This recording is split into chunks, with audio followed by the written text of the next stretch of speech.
Құрметті тыңдаушылар, бүгін біз сіздермен екінші дәрісімізді бастаймыз. Екінші дәрісімізде біз лексиканы қарастыратын боламыз. Оның ішінде жалпылама лексика, қолдану аястар лексика, мақал-мәтел, сөздердің мағынасы, көп мағына беретін сөздер және синоним, аноним, антоним сөздерді қарастыратын боламыз. Лексика тілдегі барлық сөздердің жиынтығы. Лексика белгілі бір тілдегі сөздік қор мен сөздік құрамды және сөздің лексикалық мағынасын зерттейді.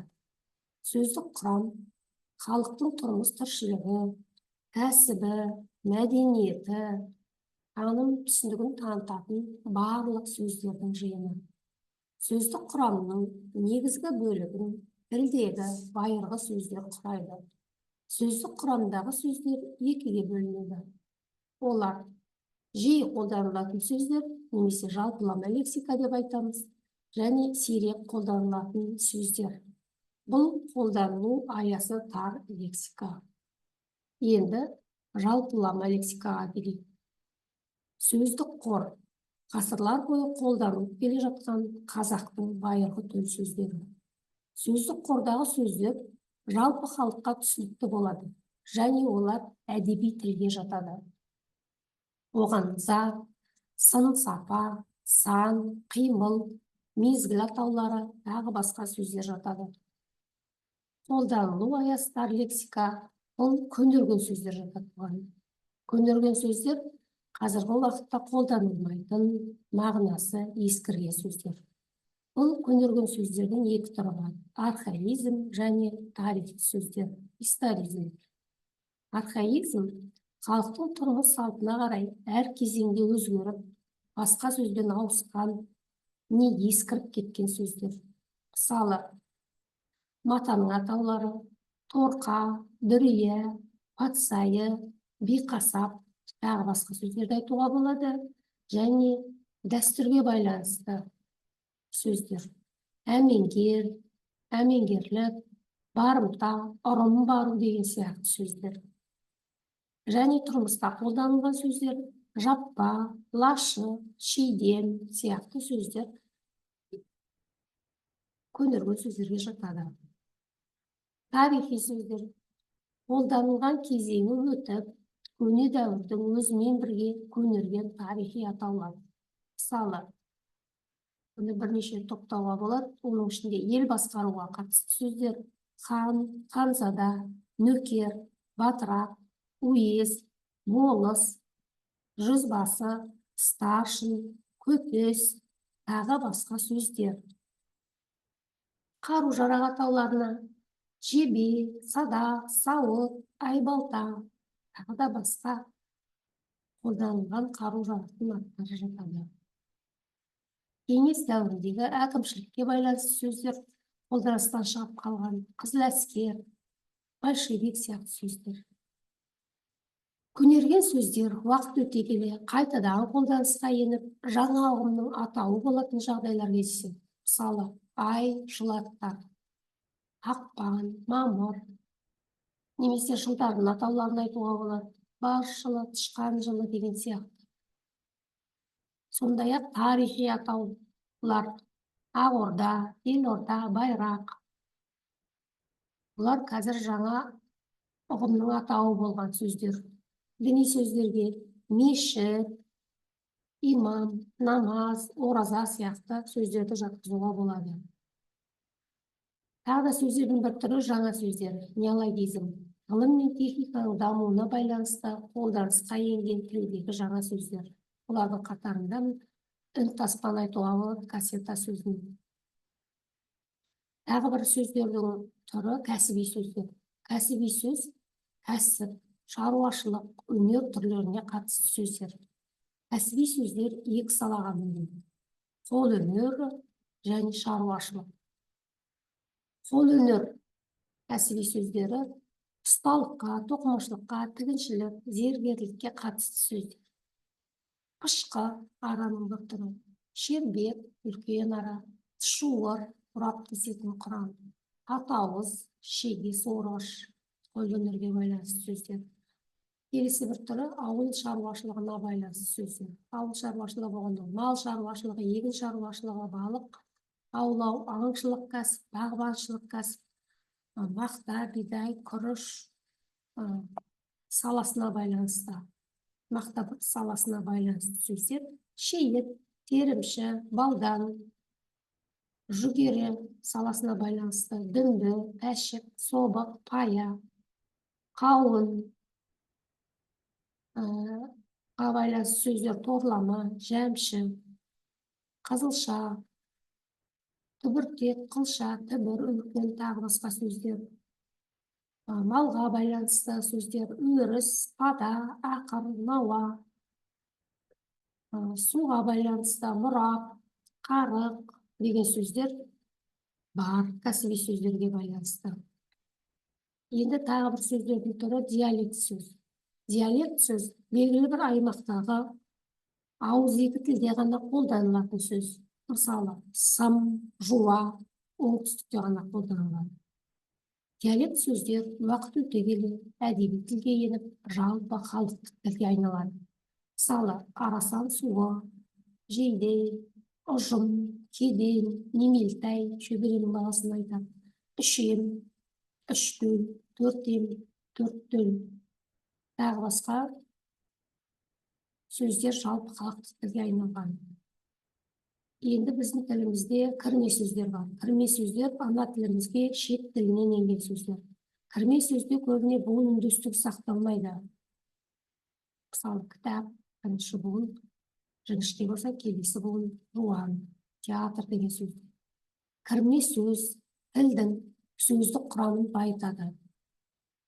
Кірме сөздерге төмендегідей мысалдар келтірілген. Біздің тілімізде араб тілінен енген сөздер өте көп. Мысалы, ғылым, отан, мұғалім, мектеп, тарих, әдебиет, емтихан, тәрбие, сағат, тағы басқа.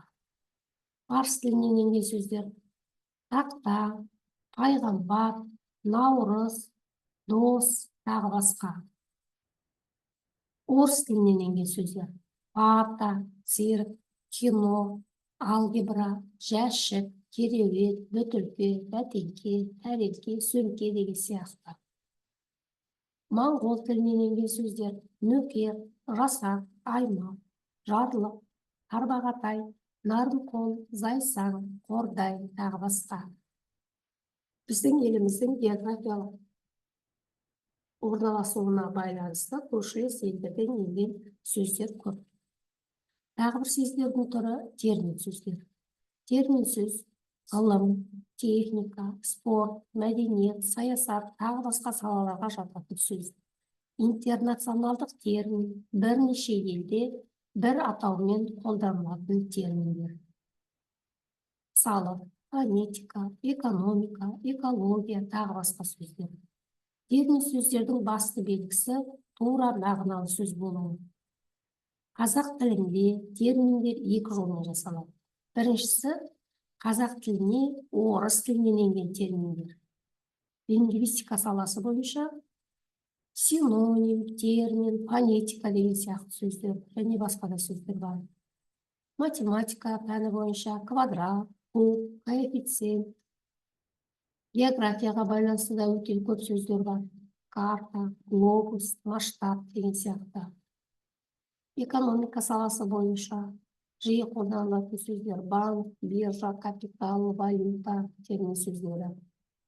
Және химия саласында аммиак, кальций, озон, натрий сияқты сөздер. Және спорт саласында күнделікті қолданылып жүрген футбол, раунд, бокс, баскетбол сияқты сөздер бұл орыс тілінен енген термин сөздер болып саналады. Екінші, кірме сөздің орнына қазақша сөзді қолдану, яғни оның өзінің екі түрі бар. Біріншісі, жергілікті және көне сөздер арқылы. Кеден, таможня, нарық, рынок, жалпы ұстар. Бұл сөздерді баламасын тауып қазақшаланып, қазір сөзде қолданылып жүр. Тілдегі бар сөздерді біріктіру арқылы. Мұражай, әуежай, төлқұжат, қазір тілімізге сіңісіп кетті бұл сөздер. Табу сөз. Табу сөз халықтың атын тура атауға тыйым салынған сөздер. Табу әртүрлі наным сенімнен, ырымдардан туындаған. Мысалы, қатал табиғат құбылыстары, жыртқыш аңдар мен қауіпті жәндіктер, түрлі аурулар. Олардың аттарын тура атамай тыйым салынған сөздер. Мысалы, табиғаттың дүлей күші найзағай түсті, жай түсті дегенде жасыл түсті деп айтқан. Немесе аурудың түрлері, мысалы, жаман ауру деп айтқан. Қыртама ауру. Немесе ұлыма, қасқырдың аңның аты. Мұндай ұғымдар қазақ салт дәстүрінде жиі қолданылады. Немесе жаңа түскен келін, күйеуінің туыстарын өз атымен атамай, оларға лайықтап ат қойып жатады. Мысалы, бойжеткендерге шырайлым, жас балаларға айдарлым деп, жігіттер болса төре жігіт деген сияқты атын атамай ат қойып отырды. Келесі сөздердің бір түрі эвфемизм мен дисфемизм. Эвфемизм мағынасы тұрпайы, дөрекі сөздің орнына сол ұғымды жұмсартып қолданылатын сыпайы сөз. Дисфемизм эвфемизмге қарама-қарсы мағынадағы сөздер. Яғни мағынасы сыпайылықты білдіретін сөздің орнына қолданылатын тұрпайы, дөрекі сөз кемсіту, қорлау, мазақтауды білдіреді. Мысалы, сыпайы тұры қоспай айт, бақиға аттанды, қолының сұғанағы бар. Ал бұл сөздердің дөрекі түрлері өтірік айтпа деген, қоспай айт деген сөз, бақиға аттанды, өлді деген мағынада. Ұрлықшы деген сөз, қолының сұғанағы бар деп сыпайы жеткізеді. Келесі тұрақты тіркестер. Тұрақты тіркес тіркескен сөздің бір түрі. Тұрақты тіркестің басты белгілері сөздердің орны тұрақты, яғни орындарын өзгертуге келмейді. Басқа сөзбен ауыстыруға болмайды. Барлығы бір мағынаны білдіреді. Мысалы, мынадай тұрақты тіркестер берілген. Ит өлген жер. Бұл алыс деген мағынаны білдіреді. Тайға таңба басқандай, анық деген мағынада. Және көз шырымын алды, шамалы ұйықтап алды деген мағынаны білдіреді. Бұл тұрақты тіркестер. Келесі мақал мәтелдер. Мақал өмірлік тәжірибеден туындаған түйінді пікір, тұжырымды сөз өрнегі, немесе 90 ауыз сөздің толықтай түйіні. Мәтел белгілі бір ойға, ұғымға ишара жасайтын, астарлап, жұмбақтап айту мәні басымдау болатын халық мұрасы. Мақал мен мәтелдің ерекшеліктері. Мақал көбіне құрмалас сөйлем түрінде. Көз батыр, қол батыр. Көз қорқақ, қол батыр. Мақалда себебі мысалдары қатар айтылады. Ойнап сөйлесең де, ойлап сөйле. Мақалда ой нақты айтылады. Жері байдың ел бай. Ал мәтел жай сөйлем не толымсыз сөйлем болады. Кемедегінің жаны. Мәтелде істің себебі айтылмайды. Дарияның жанынан құдық қазбағы. Бұл мәтелде істің салдары ғана айтылып тұр. Мәтелде ой ишарамен тұспалдап жеткізіледі. Мысалы, әлем білмеген әлем. Сөз мағынасы. Сөз мағынаның дыбыспен таңбалануы, ал мағына сөздің білдіретін ұғымы. Дыбысталу сөздің сыртқы қабығы, мағына сөздің ішкі мазмұны. Белгілі бір ұғымның атауы болатын сөздің доп, қара, бес, оқы мағынасын лексикалық мағынаны, нағыз беретін мағынасы. Ал мағынасынан айырылып, басқа сөздің жетегінде жүретін сөздерді үшін, дейін, туралы деген сөздер шылаулар. Мағынасы грамматикалық мағына болады. Тура мағына мен ауыспалы мағына туралы айтатын болсақ, тура мағына сөздің белгілі бір ұғымды білдіретін бастапқы мағынасы. Яғни, әрбір заттың, ұғымның өзіне ғана тән мағынасы. Мысалы, кітап сөзі заттық ұғымды білдіреді.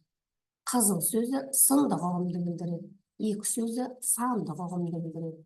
Жүр сөзі қимылдың ұғымды білдіреді. Кеше сөзі мезгілдік ұғымды білдіреді. Ауыспалы мағына сөз мағынасының ауысып, өзге мағынада қолданылуы. Ауыспалы мағына көбіне екінші сөзбен тіркескенде пайда болады. Мысалы, көз сөзінің тура мағынасы дене мүшесінің атауы. Ал жұмыстың көзі десек, бұлақтың көзі деген тіркестерде көз сөзі ауыспалы мағынада қолданылып тұр. Сөздің тура мағынасы, мысалы, терең көл, ашық терезе болса, ауыспалы мағынада осы сөздер терең ой, ашық мінез болып келеді. Келесі сөздер көп мағыналы сөздер, полисемиялық сөздер. Сөздің көп мағынасы сөздің басқа сөздермен тіркесіп, екі не одан да көп мағынаға ие болады. Көп мағыналы сөздер бір түрден жасалады, әрі бір сөз тағына жатады. Мысалы, бас сөзінің мағынасы. Адамның басы бұл адамның дене мүшесі. Судың басы су басталған жер, яғни бұлақ. Сөздің басы әңгіменің ең басталған мезеті.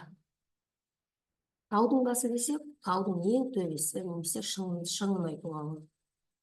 Аяқтың басы, яғни бұл бір нәрсенің ұшы.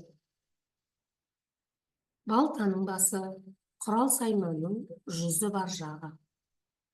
Сондай-ақ ата, түбір, кіл, бел, түп, құлақ, қанат, төркін, жол, көз, қану, бет, тағы басқа сөздер көп мағынаға ие бола алады. Келесі бір сөздер синоним сөздер. Синоним сөздер айтылуы әртүрлі, бірақ мағыналары ұқсас сөздер.